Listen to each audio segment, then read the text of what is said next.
All right, let's see if I can help you out with the missing coordinates. Let's take an ordered pair with the missing coordinate here of x and 2, and then 4, 8.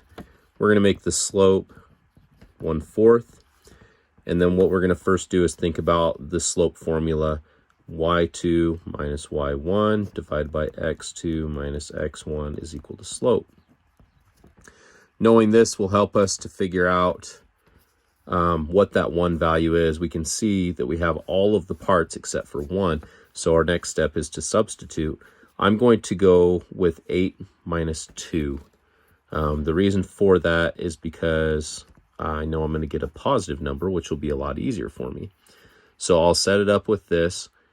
8 minus 2 over over 4 minus x is equal to 1/4. I'm going to put that over there because I noticed something as I was writing this. What I noticed is that 8 minus 2 is actually 6. It's not 1. So what that tells me is that this 1/4 right here is actually a fraction that was reduced from something bigger. The way that I'm going to figure out this x right here now is by using a different fraction or a different version of the slope. So this 1/4 needs to actually become 6 times bigger. The way that I knew it was 6 times bigger is because 1 has to turn into a 6. And I know that 1 times 6 is 6. That means that this number needs to also become 6 times bigger, making it 24. Now that we have these values, we understand the top, 8 minus 2 is 6, and the bottom, 4 minus something equals 24. With that understood, we can use the properties of equality to subtract 4 from both sides, leaving us with a minus x is equal to 20. We know that's the opposite of something was 20. Divide that by -1 so that we make this a positive, and we know that x equals -20.